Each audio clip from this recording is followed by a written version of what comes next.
Boa noite. A chamada geração Z, nascida do fim da década de 90 para cá, já chegou ao mundo atrelada à tecnologia. São crianças e adolescentes que muitas vezes aprendem a operar o computador e o tablet antes mesmo de saber usar o lápis ou a caneta. Não conseguem viver sem internet, smartphones, videogames e outras facilidades tecnológicas. Mas, justamente por estarem acostumados a serem bombardeados por muita informação em tempo real, essa geração, em alguns casos, vem perdendo a noção do tempo gasto no mundo virtual. Para alguns pais e professores, está cada vez mais difícil controlar o uso que esses pequenos fazem dessas novas ferramentas. Mas, afinal, quais são as vantagens e desvantagens de vivermos em um mundo tão conectado? Quais os limites que devem ser impostos para que o uso da tecnologia não seja prejudicial para o desenvolvimento de crianças e adolescentes? Infância e tecnologia é o que o Opinião Pernambuco vai discutir hoje. Para o debate, nós convidamos o professor do Departamento de Psicologia da UFPE e pesquisador associado da Joy Street, Luciano Meira. Está também conosco o professor do Centro de Educação da UFPE, Sérgio Paulino Abranches. A gente lembra que você, claro, pode participar do programa enviando perguntas, comentários, sugestões para o e-mail opiniãotvu@gmail.com, para o Twitter @opiniãope, e para o telefone 3423-6836. Olá, muito boa noite, sejam bem-vindos. Obrigado. Bom, eu queria começar perguntando a vocês. A gente sabe que o consumo de tecnologia, que o uso de tecnologia por crianças e adolescentes tem um impacto na vida dessas crianças e desses adolescentes. Primeiro, eu queria saber quais são esses impactos, tanto os positivos quanto os negativos. O que é que mudou em relação à infância de uma geração mais antiga, vamos dizer assim, em relação a essa geração que já nasce, como eu disse, atrelada à tecnologia, ao uso dessas ferramentas? Acho que o Luciano Meira pode começar. Olha, eu tenho uma visão muito otimista desse cenário. A infância, de qualquer época, dialoga com os artefatos da cultura em que ela é formada e modelada. De maneira que, se uma infância anterior lidava com revistas impressas e as pessoas tinham apreensões na época se era adequado ou não as crianças acessarem tantas imagens e tantas informações naquele material impresso, hoje as crianças fazem uma interlocução com essa cultura através dos instrumentos e dos artefatos que são próprios da contemporaneidade. Então, de maneira que, nessa visão otimista, eu vejo mais pontos de positivos e de vantagem do que propriamente de desvantagem. As desvantagens, quando elas existem, na minha opinião, elas estão muito mais associadas a uma forma de vida, a uma organização familiar própria que já traz fragilidades em si, mas que não são provocadas pelas tecnologias digitais. As tecnologias, ou o uso talvez negativo dessas tecnologias, se ele existir, elas vão ser quase que apenas um sintoma de uma fragilidade da organização familiar ou da organização social que a criança já vive. De maneira que, na minha visão otimista, eu não poria essa culpa na tecnologia digital per si. Professor Sérgio, qual é a sua opinião? Eu tenho a impressão que a gente, quando fala em impactos, né, mudanças, a gente está olhando da nossa geração para a geração mais nova, né? Na geração mais nova a gente vê, apesar do termo não ser muito bom, mas uma grande naturalidade, né? Uma grande convivência tranquila com essas tecnologias. É a nossa geração, a geração mais velha, né? Ou como você diz, antes dos anos 90, né? É que ela olha com essa apreensão, desconfiança, até mesmo temor, né? Então, acho que a primeira questão que a gente tem que perceber é isto, né? Ou seja, nós, desta geração anterior aos 90, e muitos de nós bem anterior, né? Ela, de fato, tem uma outra formação, teve uma outra lógica e um outro relacionamento com essas tecnologias. Então, acho que essa é a primeira questão muito importante quando a gente analisa para evitar aquela coisa de, cara, isso é bom, isso é ruim, proíbe, não proíbe, né?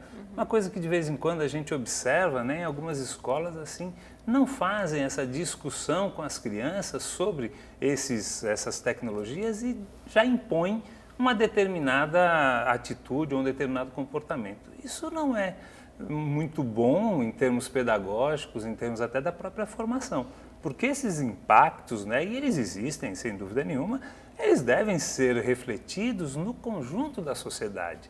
Não é só esse aspecto que está impactando, como o Luciano mesmo disse, não é ele é o responsável disso, ele faz parte desse conjunto, dessa sociedade que está mudando. Por quê? Porque novas tecnologias, novas formas de interagir com o mundo e entre as pessoas, elas estão mediando as nossas relações. Então, acho que isso é que a gente tem que colocar. Agora, que sem dúvida nenhuma nós temos mudanças, vamos chamar assim, se a gente for estabelecer comparações com outras gerações, sem dúvida nenhuma temos. E temos que olhar essas mudanças, o que elas têm significado, o que elas têm contribuído com as nossas relações sociais. Acho que isso é o que é importante nessa questão e nesse debate que a sociedade tem que fazer. Luciano, a gente sabe que, independente de impactos positivos ou negativos, as crianças estão usando cada vez mais cedo, tanto o smartphone quanto fazendo perfis nas redes sociais. E aí os pais se perguntam, existe uma idade mínima para que eu deixe meu filho ter um perfil na rede social? Existe uma idade mínima para que eu me sinta à vontade em dar um telefone, um smartphone a meu filho? Como é que vocês entendem isso? Ou cada criança tem seu tempo? Quem deve analisar isso? Os pais, a escola? Existe essa idade mínima?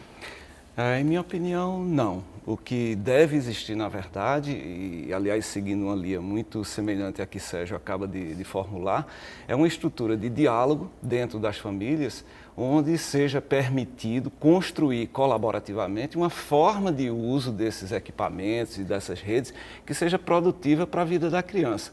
Agora, é bem verdade que algumas redes vão estabelecer suas regras de idade mínima. Então, o Facebook, que é uma dessas redes sociais famosas, estipula como sendo 13 anos de idade essa idade mínima. Mas a gente já vê crianças bem mais novas. Você vai encontrar crianças, era a minha próxima menção, você vai encontrar crianças mais novas lá. Então, é isso que a família tem que prestar atenção.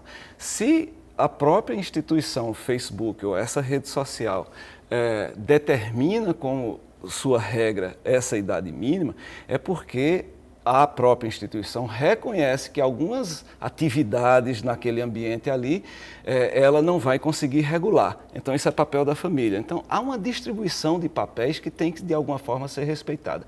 E a família tem que montar essa estrutura de diálogo, que eu mencionava, para que essa construção seja feita colaborativamente. Os professores têm que montar essa estrutura de diálogo dentro da escola, os pais na família e assim por diante. Colaborativamente, a gente vai acabar achando o terreno adequado onde famílias, escolas podem se mover com segurança. Agora, dizer que existe uma idade mínima para o uso de smartphones e tablets, aí eu discordo inteiramente. Os smartphones e os tablets são as nossas revistas, são as revistas dessas crianças. Aquelas revistas impressas que nós folheávamos há 20, 30 anos atrás para brincar, para ver imagens, para capturar informação sobre o mundo. E qualquer bebê de 1 ano de idade pode fazer isso. Sérgio, então, nesse sentido, a gente pode falar, vocês dois, pelo que eu entendi, defendem que existem mais impactos positivos no uso dessas novas tecnologias do que negativos. Como é que os pais podem maximizar esses impactos positivos? Como ajudar os filhos a fazer o melhor uso que essas tecnologias podem promover para eles? De imediato eu digo a você, conhecendo o que é isto. Isso é importante, porque muitos pais não sabem nem do que se trata, né? Não estou dizendo que todo pai tem que ter um perfil no Facebook, não. Mas ele tem que entender o que é isso. O que é esta forma de se expressar, de se relacionar com o mundo? Acho que essa é a primeira grande questão. Enquanto a gente não conhecer o que é isso, como é que ela funciona, como é que ela muda a forma dela, da criança ou do jovem adolescente, tratar as questões. Enquanto a gente não conhecer, muito provavelmente a gente sempre vai estar querendo afastar. E aí é a pior situação. Por quê? Porque já é de domínio público, já é domínio da sociedade. A sociedade hoje está mediada por essas tecnologias, em vários aspectos da sua vida. Eu acho que a primeira questão é essa. A segunda que eu diria é procurar participar disto. De novo, não precisa ter perfil no Facebook para você participar, mas saber que isto existe e ver estas formas de se relacionar. Uma das questões que a gente de vez em quando observa é, bom, o pai, a mãe, eles têm formas, vamos chamar assim, mediadas por tecnologia de se relacionar, mas não querem que isso esteja também no âmbito dos seus filhos. Ora, se ele tem essa forma, ele tem que entender também que é possível que os filhos estejam isso. No âmbito mais, vamos dizer assim, escolar, né? Uma das coisas que a gente encontra hoje muito é esse uso cada vez mais fluente de tecnologias no campo educacional, apesar de ainda ter muito a caminhar com isso. Ora, os pais saberem como é que se porta isso, o que isso muda a forma de estudar, a forma de aprender, a forma de produzir conhecimento. Uma das questões que eu vejo hoje em dia com mais desafio, vamos chamar assim, para a geração anterior a essa dos anos 90, é conhecer a linguagem digital. Não é? Nós fomos formados ainda escrevendo, achando que uma frase começava com um sujeito, um verbo e um predicado, e que se não tivesse isso, você não completava uma mensagem. Ora, isso não tem mais cabimento hoje em dia. Você tem uma linguagem hoje que tem palavras, mas que tem sons, tem imagem, tem muito movimento, né? Tem muita linguagem própria. A gente, como pai, como professor, como pessoa que acompanha isso, tem que conhecer essa linguagem, tem que saber como ela usa, né? Eu não preciso usar a linguagem digital para saber como é que ela funciona, mas eu tenho que saber porque é assim que meus filhos, meus alunos trabalham e se relacionam, né? Nesse sentido que o professor Sérgio falou, a linguagem é diferente. O que eu vejo muitos pais reclamando, por exemplo, é que hoje as crianças tendem a burlar a pesquisa, a fazer um Ctrl+C, Ctrl+V, como se chama, a procurar no Google e entregar um trabalho que já estava pronto. E outra coisa também é o hábito de escrever menos no sentido formal do termo, escrever de forma mais abreviada, e ainda tem o corretor gramatical do computador, que se a pessoa botar um erro gramatical, ele vai lá automaticamente e corrige. Isso traz prejuízos para a formação gramatical dessas crianças ou isso também é ilusão? Olha, interessantemente, numa pesquisa recente realizada nos Estados Unidos e que fazia uma enquete entre professores de várias áreas, matemática, ciências e, no caso, a língua pátria, no caso inglês, perguntando para esses professores que concepção eles tinham desta linguagem que emanava, né, que emergia das redes sociais, das práticas de enviar SMS. E os professores que identificavam menos erros de ortografia e de gramática e menos o burlar desta linguagem, da língua inglesa no caso, eram os professores de línguas. Tá? Impressionantemente. Então veja que é uma espécie de preconceito, muitas vezes, criado em torno dessas novas linguagens, do uso de abreviações, de todos esses usos que se faz nas redes sociais e nas mensagens de texto. Os próprios professores de inglês reconhecem isso. No caso, eu tenho certeza que se fizéssemos uma pesquisa semelhante no Brasil, o resultado provavelmente seria muito, muito semelhante. Então, assim, em parte, nós temos um certo temor da emergência desse novo, que surge das redes sociais, das formas de uso dos smartphones, porque simplesmente, como o Sérgio, o colega, já mencionou, são outras formas comunicativas que vão emergindo a cada geração. Essa geração tem uma forma... Isso não significa que estamos produzindo pessoas que não são capazes de escrever. Absolutamente não. Veja, em mencionando os memes de internet, né, essas formas gráficas, muitas vezes baseadas num humor muito próprio. Tome-se, por exemplo, o Bode Gaiato. Sim. O Bode Gaiato, os pais que não conhecerem, por favor, vão conhecer o Bode Gaiato, acessem o Facebook dos seus filhos, com eles, junto com eles, para conhecer o Bode Gaiato. Fala errado. Eu nunca encontrei um jovem que não soubesse que o Bode Gaiato fala errado. Aliás, o bode gaiato é um ótimo instrumento de ensino da língua portuguesa, da ortografia, porque os jovens riem daquilo, porque sabem que ele está falando errado, está escrevendo errado. Então, essa ideia de que você pode usar o bode gaiato, por exemplo, para identificar erros de ortografia, pode ser uma coisa muito interessante nas salas de aula de língua portuguesa. Então, há formas criativas de usar até os erros de ortografia na internet para ensinar a língua pátria, por exemplo. E aí eu gostaria rapidamente também de mencionar uma outra coisa, porque disse também que os jovens acabam lendo menos. Não é verdade. Os games que essas crianças e esses jovens acessam têm uma quantidade de texto impressionante. O que eles estão lendo menos é a Moreninha, que é um texto escrito há 100 anos atrás. Aliás, me desculpe se eu errei a época, ou talvez 80 anos atrás. Mas eles estão lendo muito mais coisas como Percy Jackson, que infelizmente as escolas não acolhem como um texto que poderia ser muito interessante, porque é baseado nas imagens da mitologia grega e outros jogos online. Você tem tanto texto quanto a obra completa de Harry Potter. Então, assim, é texto, é material escrito, não é impresso, mas é escrito e está disponível nas redes virtuais. Então, a questão que fica, professor, é: nossa rede de ensino está preparada para essa nova geração? Está usando a tecnologia a seu favor? Está sabendo orientar esses jovens como fazer isso? Aí temos que respirar fundo, viu? Porque realmente essa é uma das grandes questões que a gente tem encontrado no campo educacional.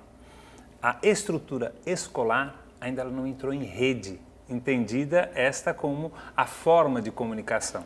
Então, existem esforços, existem experiências e projetos muito interessantes, mas, grosso modo, é uma das questões mais difíceis hoje. E não se trata somente de colocar tecnologia na escola. Não é fazer um laboratório de informática. Fazer um laboratório, ou então hoje com a grande ideia de distribuir tablets e tal. Acho positivo. Agora, não adianta nada você somente distribuir um equipamento. O que nós temos de pesquisa já apontando que a maioria dos laboratórios de informática acabaram porque não tinha uso, não tinha nada. Se a gente não tiver um outro projeto que entenda esta lógica atual, os tablets atuais muito provavelmente vão ficar assim também. O senhor fala, por exemplo, do que o professor Luciano falou, de trazer um texto que os jovens estão lendo habitualmente para a sala de aula, modificar mesmo a forma de acesso à informação que eles têm hoje. Não só a forma de acesso, mas a lógica daquilo que está sendo feito lá. Ou seja, por que eu estou fazendo aquilo lá? Na escola, num projeto educacional e tal. Percebe? Ele não pode só entrar essa tecnologia como mais uma, como se eu tivesse comprado mais um equipamento. Não nego, é importante, claro, hoje em dia é a tecnologia que mais avança, mas a escola precisa assumir, entrar em rede. O que é entrar em rede, né? É entender que ela não está isolada no mundo. Ela não é a única, não é a responsável pelo saber único e exclusivo dessa sociedade. Ela precisa se permear por essas outras formas. Isso é o que a meninada faz. E ela pode não ter, talvez, a teorização sobre isso, mas ela rapidamente se comunica e vai buscar informação. Isso que você citava anteriormente, hoje há uma geração que faz Ctrl+C e Ctrl+V à vontade. A primeira questão que sempre que me perguntam sobre isso, eu digo assim: qual é a grande diferença do Ctrl+C e Ctrl+V daquilo que nós fazíamos na nossa época, quando pegávamos as grandes enciclopédias, íamos lá, procurávamos qual era o verbete e fazia. Bom, tem uma mudança de tecnologia, mas a prática é basicamente ficou apenas mais rápido, né? Ficou mais rápido, mais acessível e tal. Agora, é claro que isso tem uma dinâmica diferente. Então, o que trata, que nem você questionou, é que a escola se compreenda participando dessa rede nova, dessa forma nova de comunicação, que é um desafio, não adianta só, instalou, vai dar certo, não. Ela vai ter que proceder uma série de mudanças de modo a que ela se comporte como estando na rede, fazendo parte dessa rede, que é o que a juventude faz, através dessas tantas redes que hoje em dia. A gente tem um processo também muito complexo que é pais que permitem tudo, permitem que a criança fique quantas horas quiser conectado, permitem que tenha quantos aparelhos o dinheiro possa comprar, mas também tem o contrário, de pais extremamente amedrontados, e aí por casos de pedofilia na rede, turismo sexual e outros problemas, que também estão passando esse medo para essas crianças e esses adolescentes. Qual seria a consequência de amedrontar a criança tecnologicamente?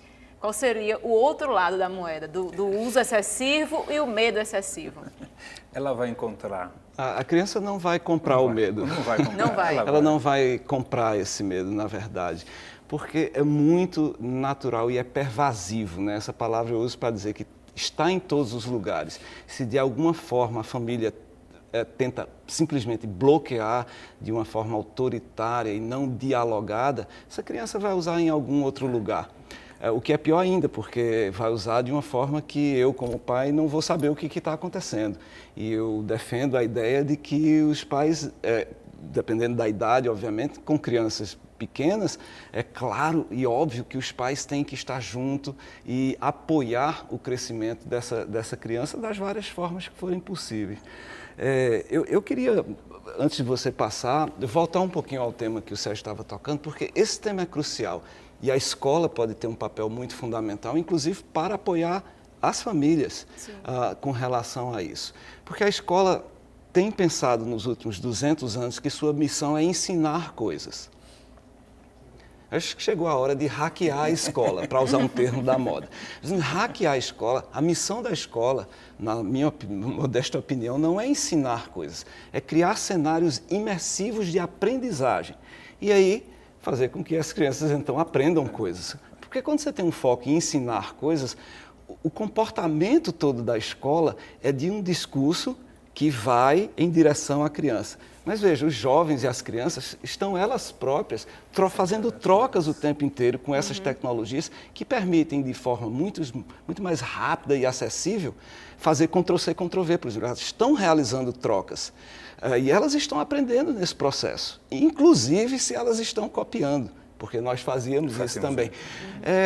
Então, nós temos que hackear, nós temos que primeiro fechar todos os laboratórios de informática da escola, distribuir esses computadores pelos corredores e pelas salas de aula e promover ambientes de aprendizagem e definitivamente construir um currículo um pouco que faça mais sentido e que valorize as atividades de aprendizagem muito mais do que as atividades de ensino.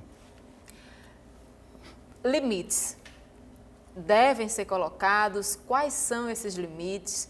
E como é que os pais podem conversar isso com os filhos? Porque é importante também, né? Porque os benefícios são muitos, mas também tem os perigos. Quais são esses limites? Então, vamos começar entendendo que limites devem ser participados, né? Ou seja, eles devem servir como orientação. Se for sempre no sentido da punição, que uma ou outra vez isso aconteça, eu já ouvi várias experiências. O menino não se comportou bem, fica uma semana sem internet, né? Bom, coisas eventuais assim eu não vejo, fazem parte da dinâmica familiar. Porém, se a gente simplesmente achar que para a tecnologia o que funciona são os limites, aí não dá certo. Acho que o que funciona são as orientações. É claro, e acho que o Luciano já chamou bastante atenção, os pequenos eles precisam de uma orientação muito mais clara. Então, é claro, ele tem que saber a hora que ele vai ter que usar ou pode usar, vai utilizar o tablet para um jogo ou para uma aprendizagem. Sim, precisa, e precisa estar do lado dele para dizer. Então, acho que a questão do limite nesse sentido é uma orientação muito clara, tal, principalmente para os mais novos. Quanto mais essa meninada, vamos chamar assim, cresce, é claro que você vai precisar de outras formas de colocar isso que nós estamos aqui chamando de limite. Quais são as orientações? Qual é o papel dessa tecnologia na vida dele, na vida escolar, na vida de relacionamento entre os outros, no relacionamento com os pais? Então, acho que essa é uma outra questão do limite. Fazer com que essa tecnologia não seja estranha à vida deles, mas de um modo ou de outro ela possa contribuir. E tenho a impressão também que o simples desejo de ter tecnologias, que muitas vezes é expresso, né? Aí agora nós estamos aproximando ao final do ano, então vão chover presentes, então sempre chove, então o que eu vou dar? Uma tecnologia a mais. Bom, se essa é a opção, familiar ou não, eu acho que ela tem que ser bem pensada no conjunto, até porque não é simplesmente a entrega de um aparelho físico, uma tecnologia, e sim algo que vai mediar muito essas relações. Então, eu tenho a impressão que isso também tem que ser parte, né, desse diálogo familiar. E no âmbito da escola, né, que o Luciano chamou a atenção, também tem que ter limites? Bom, se for entender de novo como castigo, não vejo por que isso vai acontecer, até porque a meninada faz. Estive recentemente em uma escola e entrei lá, estava lá proibido o acesso à internet. Tinha lá alguma questão lá que tinha acontecido lá que estava proibido, né? O que nós descobrimos, né? Então a meninada com os tablets, mas não tinha o acesso. Então estavam podendo usar offline, ou seja, com alguns aplicativos lá.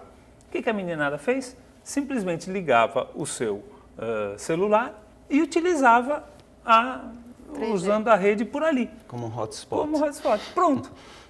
Percebe como não tem isso de você colocar como limite? Se isso não é parte desta conversa com a meninada. Não adianta. Isso hoje em dia é simplesmente você estar tapando, né, aquilo que está na sua frente, achando que esse limite está. Então, na escola, como é que tem que fazer, né?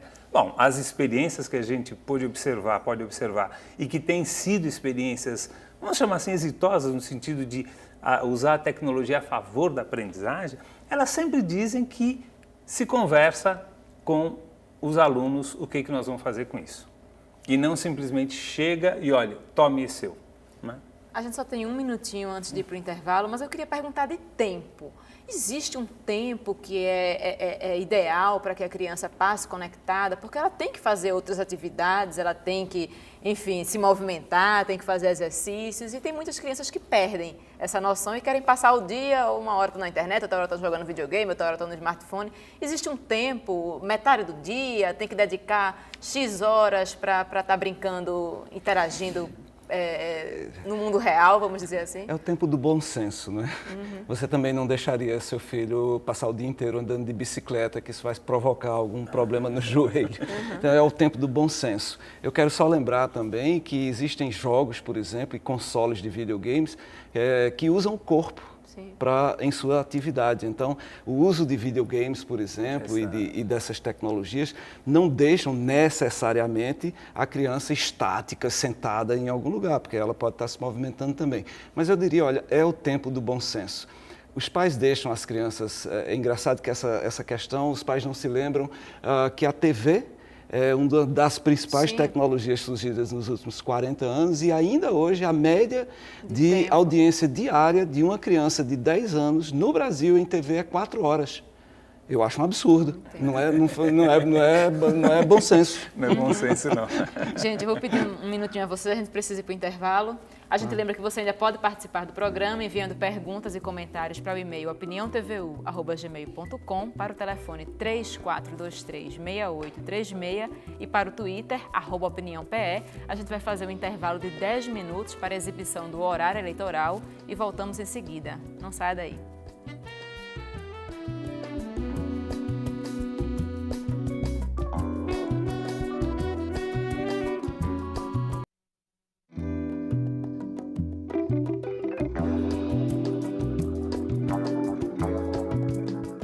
Estamos de volta com o programa Opinião Pernambuco. Hoje discutimos o tema Infância e Tecnologia. A gente lembra que você ainda pode participar do programa enviando perguntas e comentários e sua opinião para o e-mail opiniãotvu@gmail.com, para o telefone 34236836 e para o Twitter, @opiniãope. Bom, a gente tem um comentário aqui de um telespectador nosso e eu queria começar o bloco já colocando o comentário dele. José Ricardo, de Maranguape 1, ele diz: o programa Aluno Conectado, que distribui tablets aos estudantes da rede pública, transformou as salas de aula em verdadeiras lan houses, onde o educando faz tudo, jogar, acessar redes sociais, menos o principal, que é a pesquisa e o estudo. A meu ver, estamos formando uma geração que não sabe fazer um trabalho sem recorrer à internet, que passa madrugadas acordado para dormir na escola, que faz do corpo uma exposição inadequada nas redes sociais, que está mais focada em jogos e outras diversões digitais do que em ideologia ou opções políticas. Eu acho que só o comentário do José Ricardo dá para a gente fazer um programa inteiro, né? Vamos por partes. A questão de que os alunos acessam jogos, redes sociais na sala de aula e não fazem o principal, como ele diz, que é estudar. E também a questão de que não sabem mais fazer um trabalho escolar sem recorrer à internet. Como é que vocês enxergam isso? Você quer começar, Sérgio? Ele faz referência aí a um programa do governo, Aluno Conectado. Né? O que a gente observa é que se trata basicamente de um programa de distribuição de equipamentos, onde não há um claro projeto pedagógico. Então, quando eu encontro situações como essa, que o Zé Ricardo deve estar vivenciando, acredito que ele seja professor e conheça essa realidade, então, quando a gente encontra isso, o que a gente encontra é também um projeto pedagógico que não está integrado, que não sabe por que tem aquela tecnologia lá. Então, é claro que se esse novo aparelho ele não está integrado na proposta pedagógica da escola, é claro que ele vai servir para uma outra coisa. E, neste sentido, ele é muito mais agradável do que uma aula tradicional. Aí, então, ele vai fazer outras coisas. Então, acho que a primeira questão que se coloca na perspectiva que o Zé Ricardo falou, é que nós teremos que verificar qual é o projeto pedagógico que está sendo desenvolvido para que se justifique ou não a presença dessa tecnologia. Eu também não estou aqui dizendo que todo o ensino tem que ter um tablet na mão, de jeito nenhum. Agora, se não tem um projeto pedagógico que contemple isso, aí realmente vai ficar muito difícil a disputa entre um ensino tradicional e as possibilidades que se tem ali com um tablet. Né? Imagine, por exemplo, que o Zé Roberto conseguisse organizar um conjunto de práticas didáticas que usasse essas redes sociais e os games como o fundamento das práticas de estudo dentro da sala de aula. Então, por exemplo, tornou-se muito famoso recentemente um professor de história aqui, eu acho que do Brasil, que fez toda uma remontagem dos conflitos da Segunda Guerra Mundial, como se aqueles países estivessem no Facebook. Eu acho que tornou-se muito famoso, muitas pessoas fazem isso. Então, o ato criativo desse professor de aproveitar as redes sociais para fazer essa intermediação e construir um projeto pedagógico claro que usa as redes sociais, maravilharam os alunos que se encantaram com esse projeto e mergulham de cabeça nesse negócio. Se a gente conseguir, então, articular as tecnologias com um projeto pedagógico de criação de cenários de aprendizagem na escola, esse tipo de conflito ele se dissipa. Os alunos querem estudar, o que eles não querem é ser ensinados somente. Eles querem aprender coisas. E essa dissociação, esse divórcio entre o que a escola quer ensinar e entre o que os alunos querem aprender, esse negócio a gente precisa dar uma resolução para isso. E a gente resolve isso com uma formação inovadora dos professores e com a criação de práticas e projetos pedagógicos que fazem sentido para agora.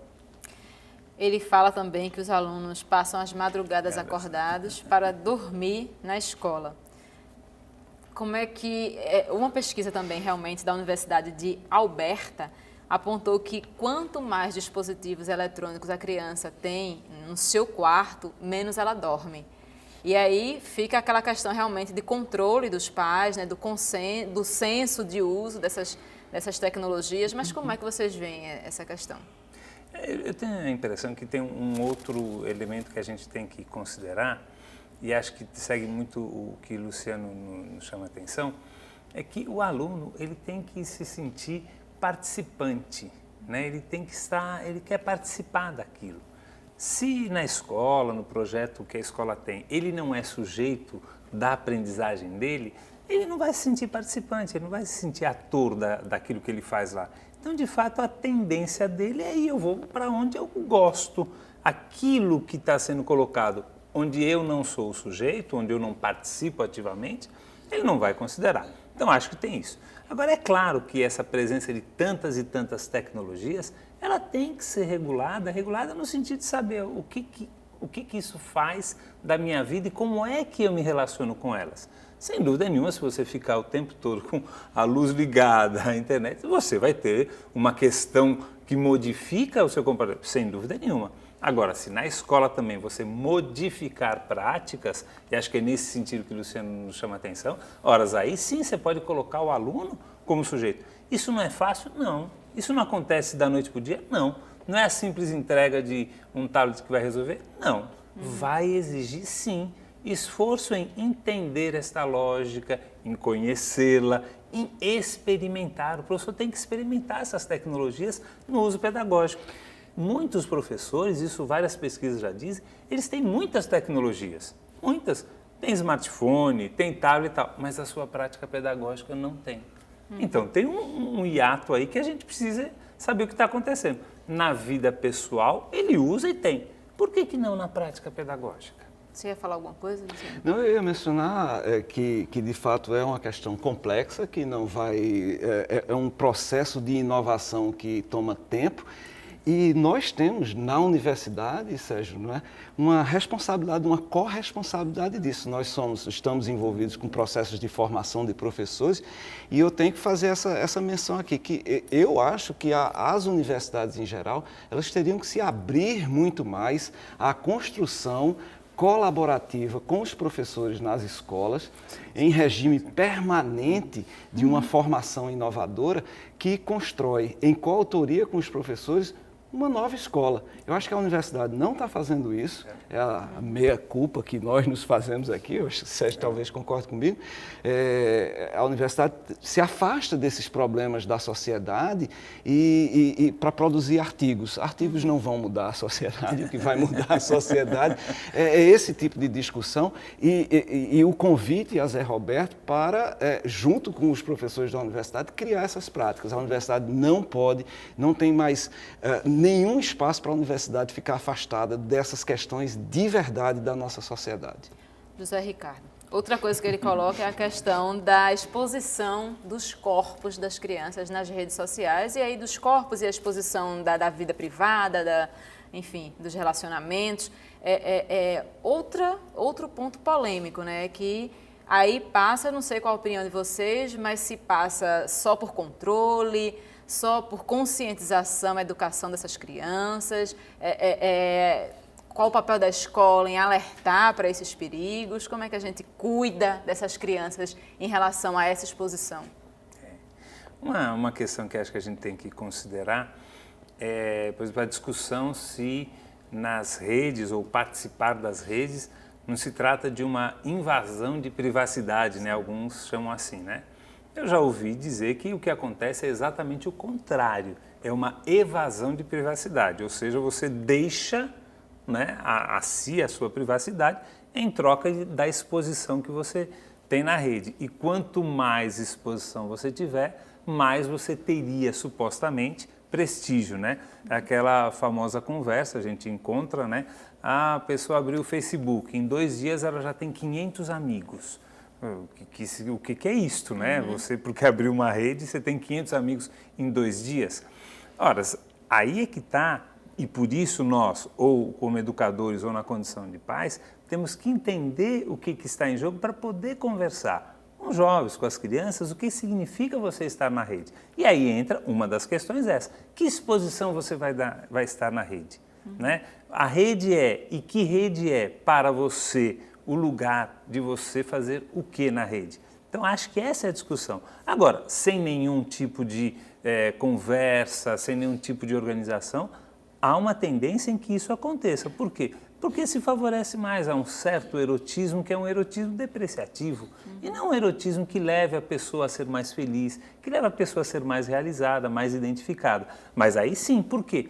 Porque ele não passa a ser aquilo que é da pessoa, mas aquilo que é feito pelos outros, que o expõem, o colocam nessa situação. Há de se colocar aqui também o papel dos próprios pais, que muitas vezes essa exposição é feita por eles. Muitos pais botam as fotos dos filhos nas redes sociais e aí, assim, o exemplo, né? Como é que faz para ensinar uma criança que não se deve se expor à vida privada nas redes sociais se os próprios pais estão fazendo tendo essa ação?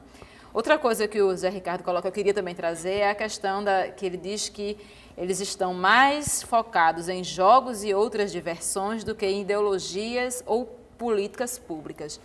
Estamos criando uma geração de alienados ou muito pelo contrário? Olha, tem jogos que tratam sobre políticas públicas, por exemplo. Tem conjunto de jogos. Se você pegar um jogo como SimCity, por exemplo, que é um jogo de gerenciamento de cidades, onde ali você pode controlar e manipular parâmetros para entender o funcionamento da mobilidade urbana, dos desejos dos agrupamentos sociais diversos. Então, assim, se você traz esse jogo para a escola como um instrumento da cultura de mídias, que fala uma linguagem que se comunica diretamente com os jovens e usa esse jogo como o trampolim para uma reflexão, você está fazendo justamente o que a gente está defendendo aqui o tempo inteiro. Você está criando uma prática didática que usa a linguagem dos jovens como o contexto no qual aquilo faz sentido. Não faz sentido você fazer um proselitismo político para um jovem que fala uma outra língua. Veja, educar é um processo de comunicação através de um diálogo em que as duas partes têm autoria num pedaço desse processo.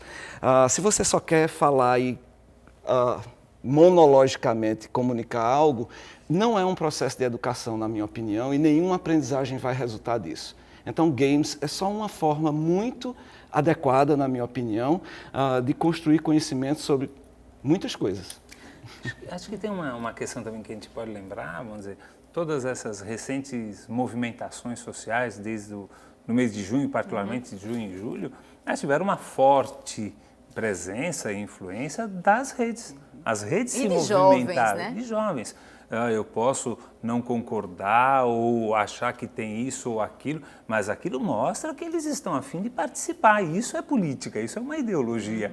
Não é? Eu posso, tem coisas que eu posso concordar ou não, se eu concordo que o passe tem que ser livre ou não, é uma questão que tem que ir para o debate. A gente pode lembrar que hoje, inclusive, a gente tem um Partido Pirata, né? Que nasceu de uma movimentação na internet, né? Na internet, percebe? Então, não concordo em dizer que o fato de eu estar usando mais a rede, eu estou deixando de ter ideologia. Talvez eu não tenha as clássicas ideologias que hoje em dia já não sustentam mais grande coisa, mas sim. Lógico, não é só isso que acontece na rede, sem dúvida nenhuma, mas não podemos negar isso. E se nós soubermos trabalhar com isso, tem muita gente que dá aulas na rede, usando essas redes aí. Por que isso não é possível? É possível sim. Agora, tem-se que saber. E acho que o outro destaque, o que o Luciano fazia, acho que a gente tem que fazer também.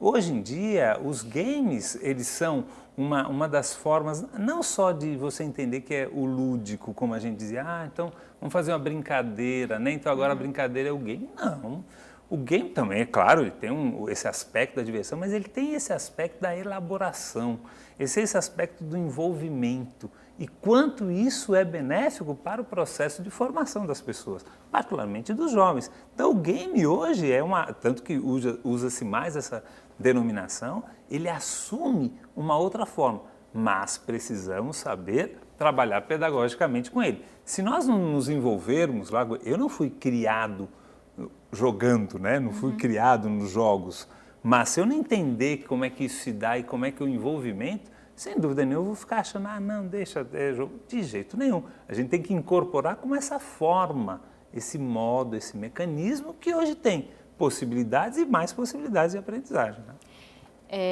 Eu tenho um comentário, a pergunta aqui também acho que é Giló, de Jaboatão dos Guararapes. Ele diz, as escolas estão um pouco perdidas em relação à inserção de novas tecnologias na sala de aula e o Ministério da Educação é uma referência para qualquer modificação no currículo escolar? Bom, eu acho que ele está querendo saber do papel, né, da governamental nessa construção desse novo currículo. E aí eu vou aproveitar a pergunta dele e colocar outra questão. A Coreia do Sul está implementando agora em 2013, uma lei para prevenir o vício de jovens em aparelhos eletrônicos. Então, ela vai regulamentar em lei quanto tempo cada jovem deve passar no máximo conectado, enfim, fazendo uso desses aparelhos. Qual a opinião de vocês quanto a isso? O governo tem papel nesse controle ou isso é uma esfera totalmente privada que só cabe a pais, professores? E qual seria a melhor ação do governo nesse sentido, de organizar essa sociedade para que essas novas tecnologias sejam aproveitadas da melhor forma? Eu diria que os governos, em geral, eles não podem regulamentar culturas. A cultura de uso que emana das formas como as pessoas usam tecnologias nos seus afazeres diários, ela tem um nível de articulação cotidiana que está para além do que uma lei pode regular. Então, isso não vai dar certo, na minha opinião. Esse tipo de coisa é absolutamente fora de questão. O que os governos podem e devem fazer é facilitar nas escolas, por exemplo, e nos sistemas de educação, a construção de práticas pedagógicas que sejam mais antenadas e coladas com as formas como a cultura usa essas tecnologias. Então, pode recomendar, pode, como uma referência à questão que você leu, pode organizar e fazer recomendações de como o currículo deve tratar essas questões, mas uma lei que regulamenta o tempo de uso, isso não vai dar certo, isso é um absurdo. É estranho. Tem um aspecto dessa fala que você traz, que é uma coisa, vamos dizer, não só característica do processo que se dá no Brasil, mas que no Brasil isso é muito evidente, que é esse certo controle vindo do governo para tal, né? E claro, o governo tem essa função de indutor das políticas e acho que ele faz, contribui. Porém, isso não pode gerar um engessamento da prática da escola. Então, por exemplo, o governo cria esses programas de distribuição dos equipamentos, favorece crédito por parte de prefeituras, correto, acho que está no papel dele. Porém, não pode determinar aquilo que vai se dar lá. Então, nós já observamos, encontramos, pesquisando, algumas escolas que simplesmente estão esperando o computador chegar, o tablet chegar. Essa me parece que é uma coisa muito ruim, porque está achando que é alguma coisa vinda de fora que vai modificar, quase que como um passe de mágica. E isso é uma consequência do tipo de política que vai se colocando, percebe? Onde o aparelho em si, ele está na frente da proposta pedagógica. Enquanto isso não se inverter, aí vai ser muito difícil a gente encontrar formas de trabalhar pedagogicamente, porque enquanto que porque agora há um incentivo para a produção, comercialização de um tipo de tablet. Mas enquanto for isso que for comandar o trabalho pedagógico, não tende a melhorar ou a expressar nada. Essa lógica precisa mudar. Volto a insistir, acho que o governo está correto no lado da indução, do favorecimento dessas políticas que permitem o acesso, mas não pode ser ela o controle da ação pedagógica. A ação pedagógica tem que ser dada ali por aqueles agentes que estão lá, professores, coordenadores, supervisores, gestores, comunidade, a dizer o que vai fazer com aquele trabalho ali. Rodrigo Ramos, de Ponte dos Carvalhos, ele comenta: a distribuição de tablets é uma boa ideia do governo. No entanto, eles não disponibilizam profissionais que ensinem como utilizar esse material. Quanto a isso, eu acho que a criançada aprende bem rápido, né? Não está precisando de muita gente que ensina a usar o material, mas como usar, talvez, né? E aí eu queria perguntar uma coisa para vocês. A gente sabe que a internet é o lugar onde se pode ser quem quiser, como quiser, na hora que quiser. É o lugar onde a gente pode criar um avatar, a gente pode criar um perfil falso, como se chama, a gente pode mentir sobre a realidade.